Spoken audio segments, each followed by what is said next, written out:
सुप्रभात। सरस्वती शिक्षा समिति पाली कक्षा द्वादशी हिंदी साहित्य में आज अपन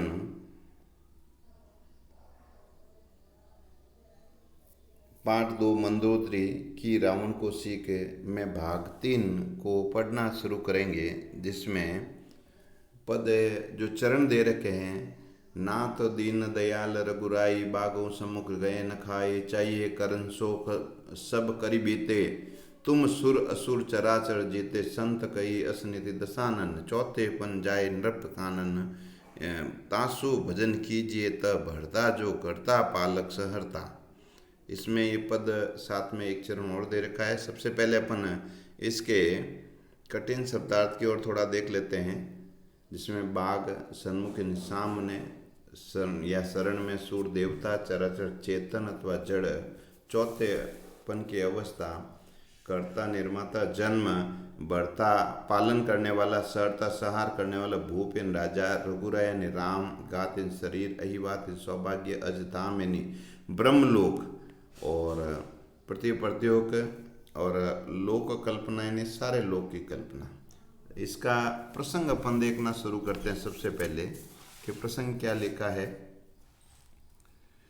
कवि तुलसी के अनुसार जब राम रावण की लंका पर आक्रमण करने की तैयारी करते हैं, वे समुद्र पार करके उधर पहुंच जाते हैं, तो उनको देखकर, उनकी तैयारियों, उनकी व्यवस्थाओं को देखकर लंकेश की पत्नी मंदोदरी उसे समझाते हुए कहती है कि राम से विरोध करना उचित नहीं है। भगवान राम तो सर्वशक्तिमान है, साक्षात विश्व स्वरूप हैं, इसीलिए आप उनका विरोध न करें। अब मैं पंक्ति के अनुसार पढ़ना शुरू करूंगा। कवि तुलसीदास जी के अनुसार मंदोदरी ने रावण के समक्ष अपने किए गए निवेदन के विषय में, आप इसको तो पढ़ लेंगे व्याख्या को, मैं पद के अनुसार शुरू करता हूँ, समझाने का प्रयास करता हूँ कि हे नाथ, भगवान राम जो हैं वे दीनों पर, गरीबों पर दया करने वाले हैं, दयालु प्रकृति के हैं, और दयालु भगवान राम और दयालु व्यक्ति की शरण में जो भी जाता है तो बाघ भी उसको नहीं खाता है। अगर बाघ की शरण में कोई चला जाए, वो सबका मांस भक्षण करने वाला तो मारने वाला होता है। वो भी ये कहेंगे, वो भी जो है किसी के शरण में आ जाने के बाद में, अर्थात हम कह सकते हैं कि जो व्यक्ति शरण में जाता है उसका हित कोई दूसरा नहीं करता है। आप जो कर सकते हैं यहाँ देखना, और यहाँ बताइए, चाहिए करन सो सब करी बीते, जो आपको इस संसार में करना चाहिए आपने सब कुछ कर लिया। तुमने सुर असुर देवता राक्षसों, इस संसार में चराचर करते, इस संसार जगत में जो भी लोग हैं, चर अचर जो रूप में हैं, उन सबको आप जीत चुके हैं। इसीलिए अब आपको क्या करना है? आपने जो करना था सब कर चुके हैं। संत कही असी नीति दशानंद, हे रावण, हे पतिदेव, संतों ने ऐसी नीति बताई है कि मनुष्य जो है अपनी चौथी अवस्था में जब पहुंचता है, जिसको वृद्धाश्रम अवस्था बोलते हैं, उस अवस्था में जब पहुंचता है, उस समय राजा जंगल में जाता है। तासु भजन कीजिए, हे प्रभु आप उनका भजन कीजिए, तह बढ़ता, जो इस संसार का भरण पोषण करने वाला है, जो इस संसार का पालन, इस संसार को बनाने वाला, करता है, करने वाला, पालक, और यहाँ पालन करने वाला है, पालन पोषण करने वाला है, इस संसार का संहार करने वाला है। ऐसा करने वाले तो प्रभु राम ही है। सो ही रघुवीर प्रणत अनुरागी, इसीलिए यहाँ वो समझाते हुए कहते हैं, मंदोदरी उनको समझाते हुए कहती है कि आप जो हैं यहाँ पर उसी रघुवीर भगवान राम के लिए आप बड़े प्रेम के साथ में इस विषय वासनाओं को छोड़कर आप भगवान राम से प्रेम कीजिएगा, सब कुछ त्याग दें और भगवान राम का आप भजन करना शुरू कर दें। भजहु नाथ ममता सब त्यागी, हे नाथ, हे पतिदेव, ये मोह माया विषय वासना, यह ममता का अर्थ लेना है, मोह माया विषय वासना सांसारिक प्रेम, इस सबको आपको त्याग देना है। और साथ में कहते हैं, समझाते हुए कहते हैं कि मुनिवर जतनु कर ही जो ही लागी, भूप राजु तजी हो ही विरागी। यह कहते हैं इस संसार में बड़े बड़े मनुष्य, बड़े बड़े मुनि ऋषि जो हैं बहुत यत्न करते हैं। किसका यत्न करते हैं? प्रभु परम ब्रह्म के दर्शन करने का यत्न करते रहते हैं। भूप राजू तजी होई विरागी, और परमात्मा का दर्शन करने के लिए अनेक राजा जो वैरागी बन गए थे, सब कुछ धन दौलत राज्य शासन सब कुछ तोड़कर वैराग्य बन गए। किनको प्राप्त करने के लिए?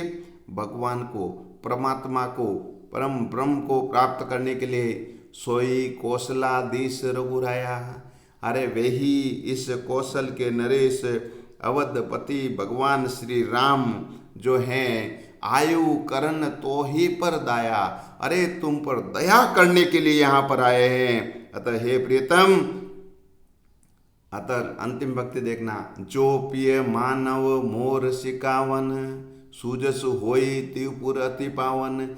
हे प्रियतम, अगर आप मेरा कहना मानते हो, यदि आप मेरा कहना मान लेंगे तो आपकी कीर्ति और यश जो है इन तीनों लोकों में फैल जाएगा, और सारा लोक जो है, सारा संसार आपका सुयश गाएगा। अपन आगे पढ़ना दोहा शुरू करते हैं। दोहा लिखा है कि अस कही नयन नीर भरी गई पद कंपित गातो।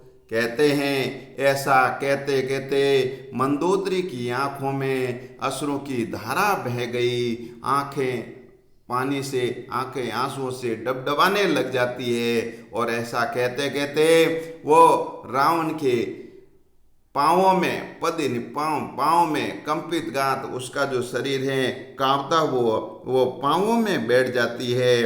पाँव में जाकर रावण अपने पति के पैर पकड़ लेती है और कहती है कि हे नाथ, श्री राम का भजन कीजिए। नाथ भंज हो नाथ रघुनाथ ही, हे नाथ भगवान श्री राम का भजन कीजिए। और कहते हैं अचल होई वात, अगर ऐसा करेंगे तो ही उससे मेरा जो सुहाग है वो अखंड अचल हो पाएगा, नहीं तो मेरा सुहाग अचल नहीं रह पाएगा। यहाँ पर आपने देखा कहीं कहीं दो अर्थ लेने पड़े तो यमक अलंकार रहेगा। बढ़ते हैं अपन आगे।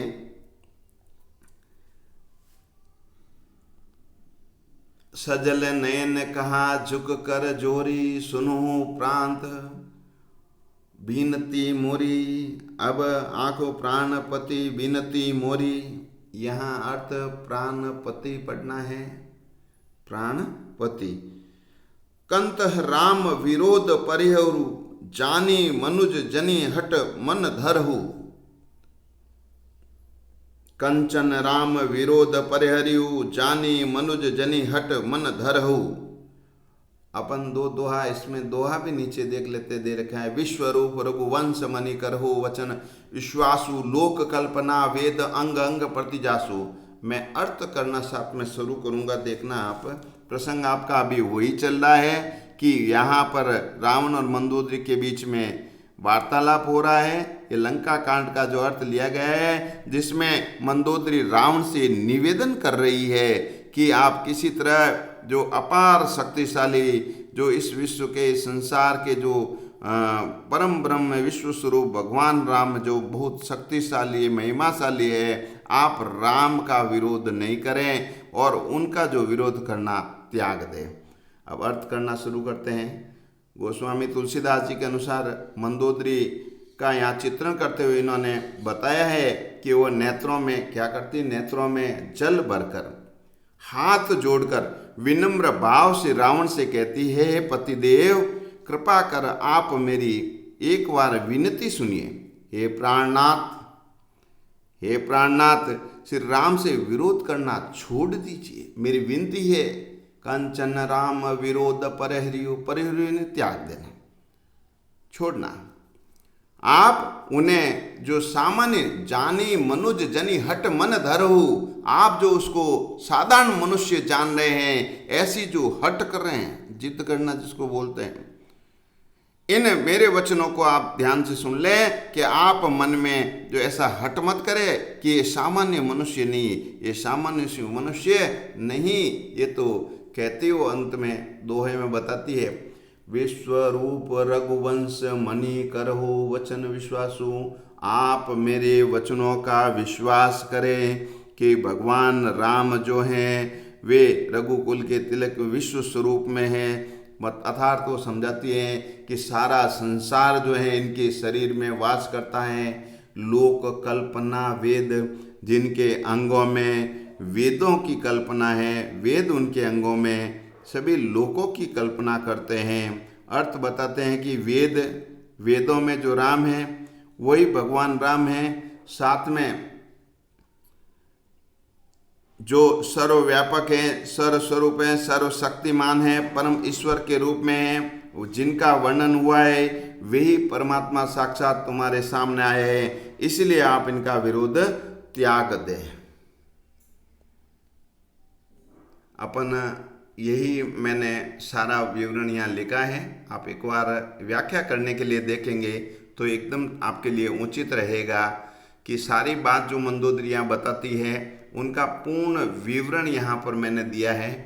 एक बार आप इनको पढ़ेंगे तो ठीक रहेगा। जब तक वीडियो देखने के बाद में PDF देखते हैं तो एक जो पढ़ने का आनंद और समझ में आने का तरीका एकदम उचित रहता है।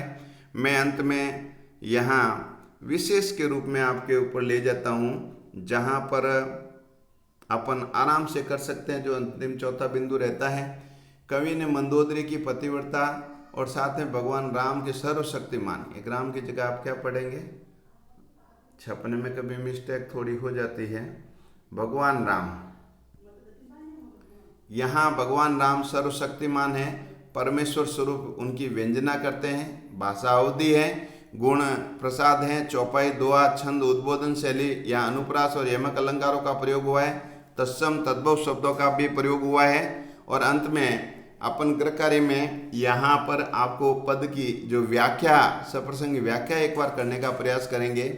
यहाँ मनुष्य को दूसरा प्रश्न करते हैं, मनुष्य को अपनी चौथी अवस्था में क्या करना चाहिए। तो सब कुछ राजपाट धन दौलत त्याग करके भगवान परमात्मा परम ब्रह्म की तपस्या करनी चाहिए, उनको प्राप्ति का प्रयास आपको करना चाहिए, यही बताया गया है।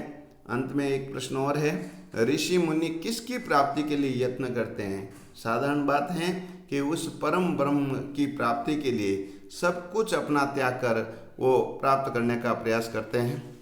धन्यवाद।